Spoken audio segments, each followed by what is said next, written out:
By the way, did you know the Catholic Church built the Watergate complex as a real estate investment?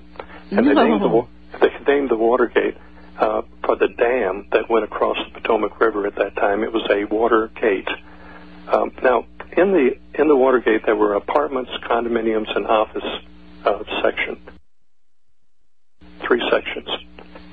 And inside of the office section was the Democratic National Committee.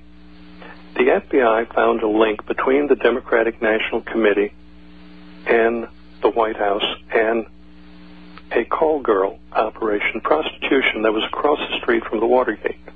I think it was the Plaza condominiums. I'm not sure. I don't remember that. But it was right next to the Holiday Inn that was across the street.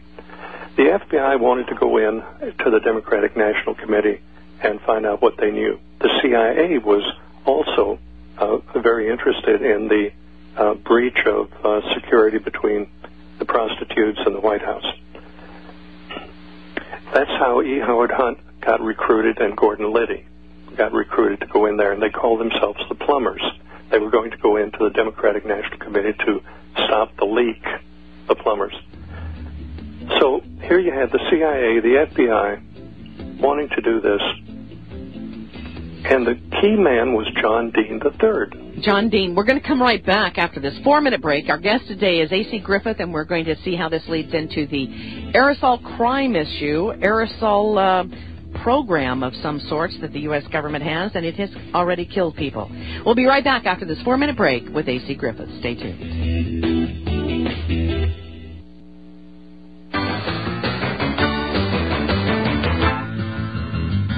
All right, here we go, folks. Welcome back to the Monday edition of the Power Hour. Coming up on 25 minutes past the hour, whatever hour you're sitting in. And, folks, hold on to your hat. You know, there are a lot of folks out there that have been talking about this chemtrail, contrail issue for, 10, 12 years, at least that. And now we're just now starting to get some real information that's coming out. Welcome back to the Power Hour. This is Dave. And Joyce. And our guest today is A.C. Griffith. As I told you earlier, he had the highest clearances. He was involved with the CIA. He is doing what he believes needs to be done today by telling the truth about these aerosol, whatever you want to call them. What is this aerosol mixture and why? Of course, that's the big question.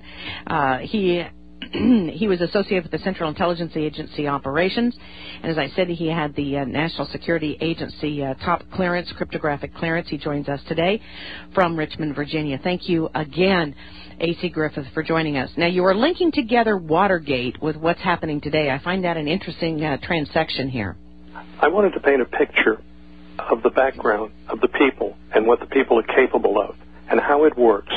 If you look at the bottom line of anything, you're just going to see the bottom line. But if you have an understanding of the nature and how things operate and how agencies operate, that's something that most people have no clue about, and they wouldn't believe it if you told them. But let me go back. We're running out of time, so I'm going to talk. You talk slow, and I'll talk fast, Joyce.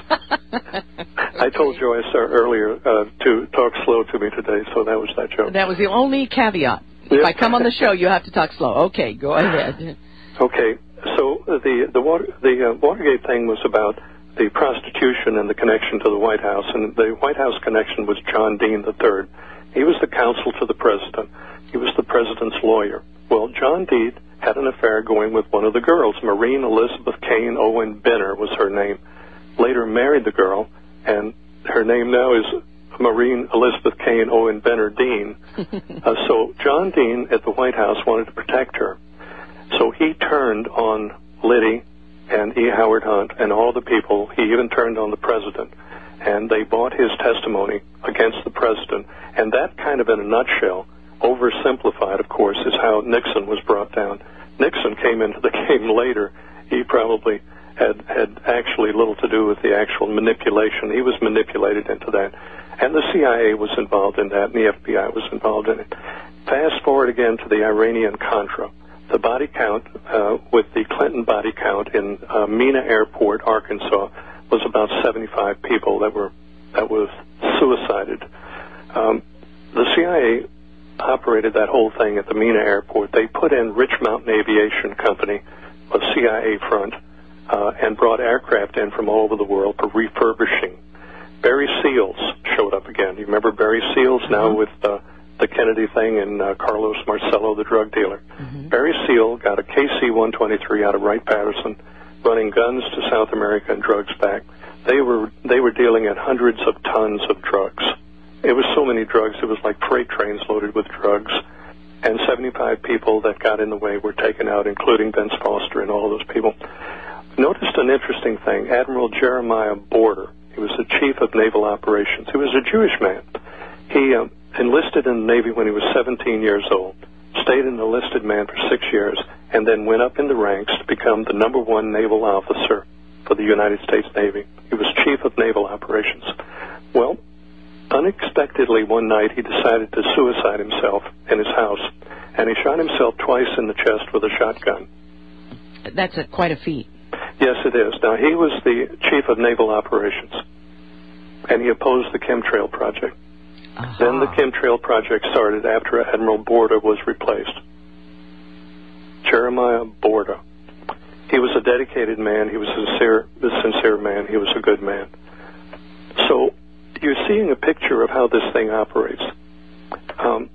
The CIA finances projects with monies earned elsewhere.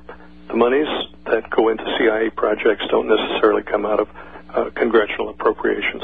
And I will tell you that the Congress as a whole is completely oblivious to the aerosol program.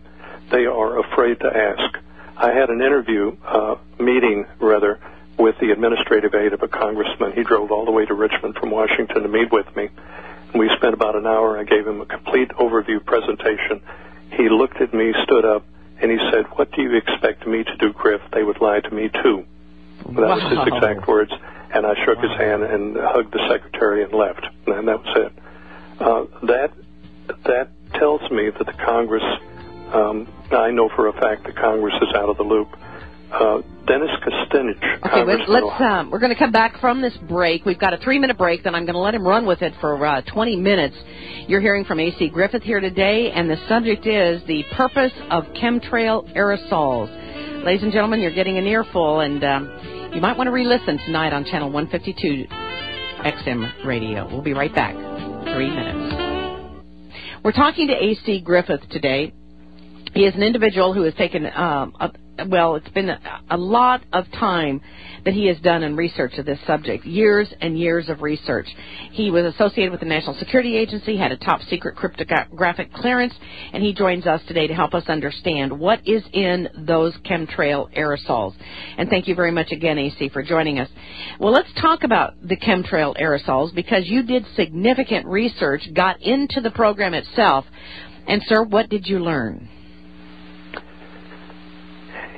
Not that simple, Joyce. It's a very complicated thing. You must know the people. You must know what they're capable of. You must know their operation, their intent. You must realize that you're dealing with people with no faces that haven't been elected.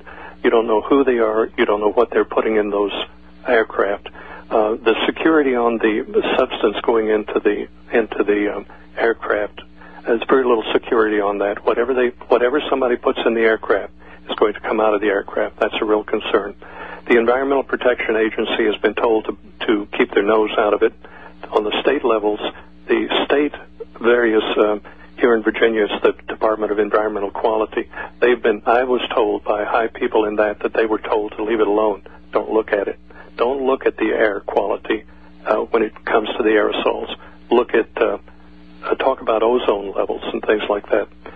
Well, you mentioned that you had talked to one congressman, and then you mentioned Representative Kucinich as we were going to the break. Yes, he introduced H.R. 2799, I believe that was it, and it was he was called aside and told to take it out, and he did, and he got very quiet about it. I can't tell you enough that this is a very dangerous thing to get into.